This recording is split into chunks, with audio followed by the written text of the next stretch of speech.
அன்பானவர்களே, அன்பு வணக்கங்கள். ஒரு மனிதன் இறந்து போகும்போது அவனுடைய உடலில் இருந்து உயிரானது மேலேறி செல்லும் பொழுது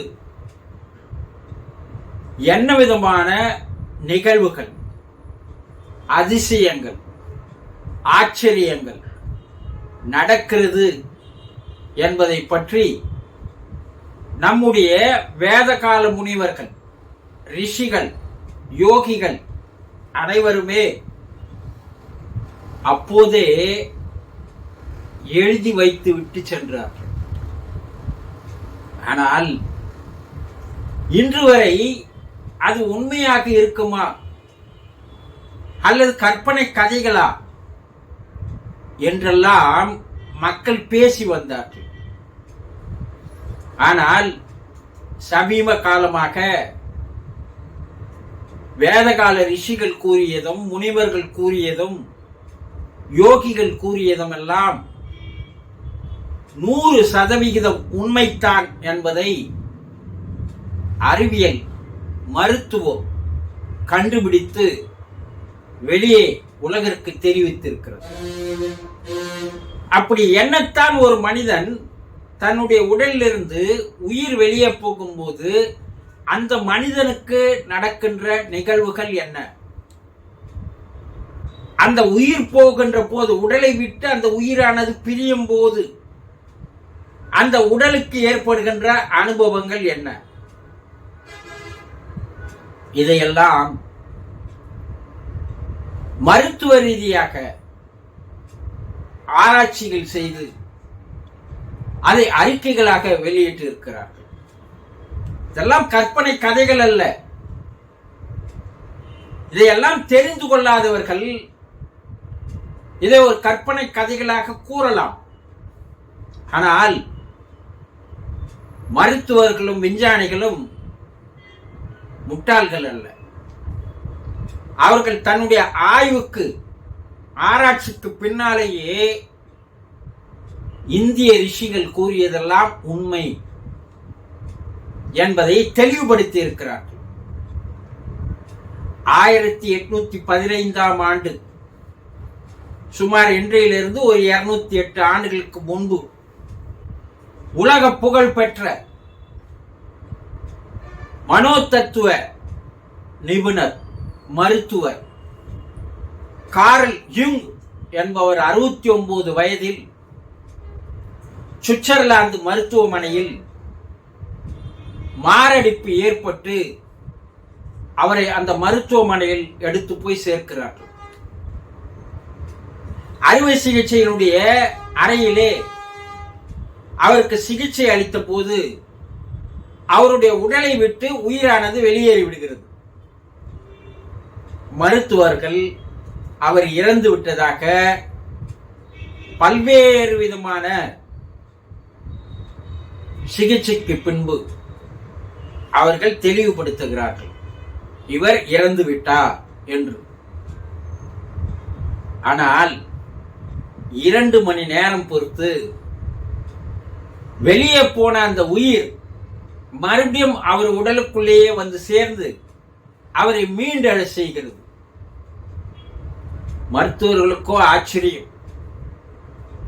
அவர் இறந்து போய்விட்டார் என்று நம்பிக்கைத்தனமாக சரியான முடிவுகள் தெரிவித்தார்கள். ஆனால் எப்படி அவர் உயிர் வந்தது, எப்படி அவர் பிழைத்தார் என்பது மருத்துவர்களுக்கே ஒரு புரியாத ஒரு விஷயமாக இருந்தது. அவர் தன்னுடைய அந்த 2 மணி நேரத்தில் உடலை விட்டு அவருடைய உயிரானது வெளியேறி மேலே சென்று மறுபடியும் திரும்பி வந்த போது, அவர் உடலிலிருந்து அந்த உயிர் பிரியும் போது அவருக்கு ஏற்பட்ட அனுபவங்களை மிக அற்புதமாக ஒரு புத்தகத்தில் எழுதினார். மெமரிஸ், ட்ரீம்ஸ், ரிஃப்ளெக்ஷன்ஸ் என்று ஒரு புத்தகத்தை எழுதி அதில் அவருடைய உடலிலிருந்து உயிர் வெளியேறும் போது அவர் அனுபவித்த அனுபவங்கள் அனைத்தையுமே அதில் தெளிவுபட எழுதியிருக்கிறார்.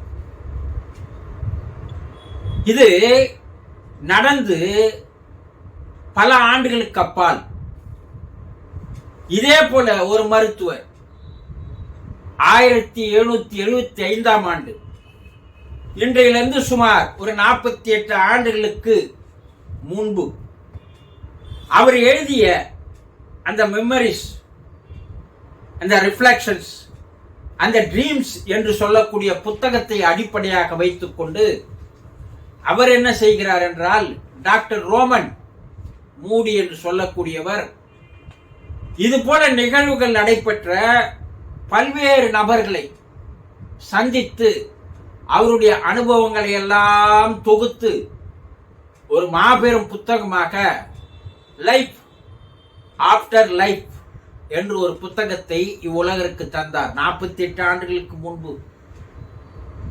அந்த புத்தகம் ஒரு மாபெரும் புரட்சியை ஏற்படுத்தியது உலக அளவிலே.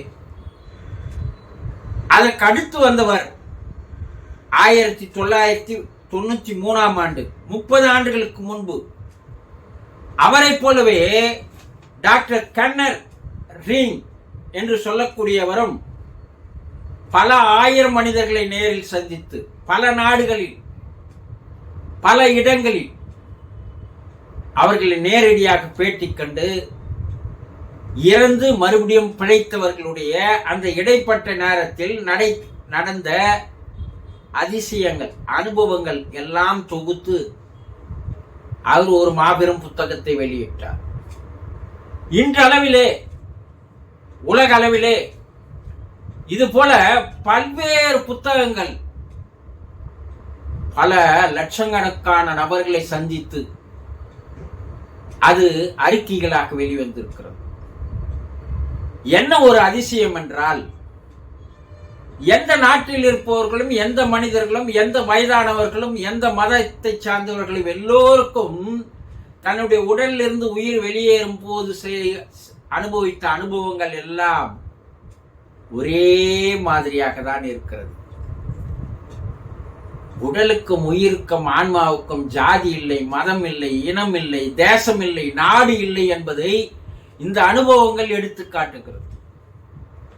என்ன அனுபவங்கள் அவர்களுக்கு ஏற்பட்டது, அப்படி என்ன அவர்கள் சொன்னார்கள், இன்று வரைக்கும் அந்த அனுபவங்கள் என்ன என்பதையெல்லாம் பார்க்கும் பொழுது ஆச்சரியத்தக்கமான விஷயங்கள் இருக்கிறது. இந்த உடலை விட்டு உயிர் வெளியேறும் போது ஐம்புலன்களும் அடங்கி வருகின்ற வேளையில் இதுவரைக்கும் கேட்காத ஒரு ரீங்கார ஓசையை கேட்டதாக அனைவரும் சொல்கிறார்கள். இதுவரைக்கும் அந்த ஓசையை கேட்டதில்லை, அது எங்கிருந்து வந்தது என்று தெரியவில்லை. அந்த ஓசை நாங்கள் அனைவருமே கேட்டோம். ஒரே மாதிரியான ஓசையைத்தான் உலக அளவில் இருக்கின்ற அனைவருமே கூறுகிறார்கள். இது அவர்களுடைய முதல் அனுபவமாக இருக்கிறது. இரண்டாம் அனுபவம், அவர்களுடைய உடல் அந்தரத்திலே மேலே மிதக்கிறது. இந்த அந்தரத்திலே மேலே மிதக்கும் போது ஏதோ ஒரு ஒளி அவர்களை வந்து பாதுகாத்து அழைத்து செல்வதாக கூறியிருக்கிறார்கள். இது இரண்டாவது அனுபவம் ஆகும். உடலை விட்டு உயிர் வெளியேறும் போது தாங்க முடியாத ஒரு மரண வலி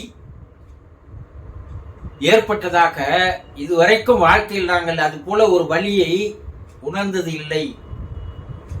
அந்த மரண வலியை நாங்கள் அனுபவித்ததாக அவர்கள் அனைவரும் கூறுகிறார்கள். இது மூன்றாவது அனுபவம். ஆனால் அந்த உடலை விட்டு உயிர் முழுவதுமாக பிரிந்த பிற்பாடு அது ஒரு பேர் ஆனந்தமாக, பெரும் மகிழ்ச்சியாக, பெரும் சந்தோஷமாக இருந்ததாக கூறுகிறார்கள். இது நான்காவது அனுபவங்கள். ஐந்தாவது அனுபவங்கள், அவர்கள் மேலே உலகத்திற்கு சென்ற போது ஒரு ஒளி மிகுந்த உலகம் தெரிந்ததாகவும், அந்த உலகத்தில் தன்னுடைய முன்னோர்களை, மூதாதையர்களை, இறந்து போனவர்களை எல்லாம் சந்தித்ததாகவும் கூறுகிறார்கள். இது ஐந்தாவது அனுபவமாக கூறுகிறார்கள். ஆறாவது அனுபவமாக இவர்கள் ஒரு பேர் ஒளி நிரம்பிய ஒரு உருவத்தின் முன்னே எடுத்து போய் நிறுத்துகிறார்கள். அந்த பேர் ஒளியானது, பிரகாசமான ஒளியானது இவர்கள் இன்னும் வாழ வேண்டிய ஆயுட்காலம் இருக்கிறது. ஆகவே இவர்களை மறுபடியும் பூமிக்கு அழைத்து சென்று விட்டு வாருங்கள் என்று அந்த ஒளி குரல் தந்ததாகவும், இருவர் தம்மை மறுபடியும் எடுத்து வந்து தன்னுடைய உடலோடு அந்த உயிரை சேர்த்ததாகவும் கூறுகிறார். இப்படிப்பட்ட அனுபவங்கள் பலவற்றை அவர்கள் எடுத்து கூறுகிறார்கள். இதில் ஒரு அதிசயம் என்ன தெரியுமா? எல்லோரும் கூறுகின்ற அனுபவங்கள் ஒரே அனுபவங்களாக தான் இருக்கிறது தவிர மாறுபட்ட கருத்துக்களோ மாறுபட்ட விஷயங்களோ இல்லை என்பதுதான் ஒரு பேரதிசயம் ஆகும். அப்ப ஒரு மனிதன் இறந்து போகும்போது அவனுக்கு என்னவெல்லாம் நடைபெறுகிறது, எதையெல்லாம் அவர்கள் அனுபவிக்கிறார்கள் என்பதையெல்லாம் அவர்கள் தெளிவுபட எதற்காக எடுத்து கூறியிருக்கிறார்கள் என்றால், இப்போது வாழ்ந்து வருகின்ற மனிதர்களாகிய நாம் அதையெல்லாம் தெளிவாக தெரிந்து கொள்ள வேண்டும் என்பதற்காக தானே ஒழிய வேறு விஷயத்திற்காக அல்ல. மனிதர்களுக்கு ஜாதி, மொழி, இனம், தேசம், நாடு எதுவாக இருந்தாலும் மனிதர்கள் இறந்து போகும்போது அவர்கள் ஒரே உலகத்திற்கு மேலே செல்கிறார்கள்.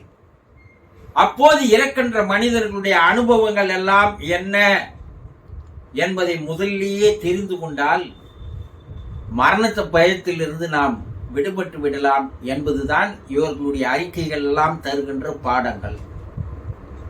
இதையெல்லாம் நன்றாக தெரிந்து கொள்ளுங்கள்.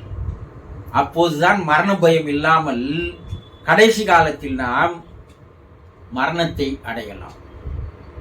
புரிந்து கொண்டீர்களா? வணக்கம்.